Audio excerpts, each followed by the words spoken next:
ready to transform ordinary materials into something extraordinary. Today, we're diving into the world of concrete in Minecraft.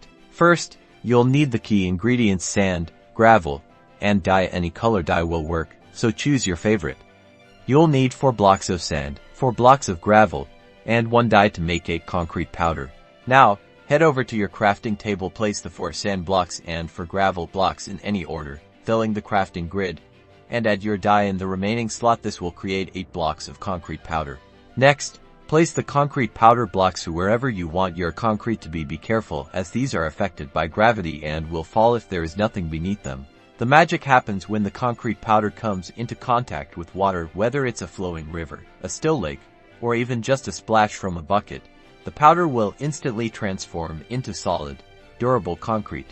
And there you have it, concrete, ready to be used in all your builds. Concrete is blast resistant and very durable, so use it as a building material for your base. Now go unleash your creativity and build amazing structures with your newly created concrete.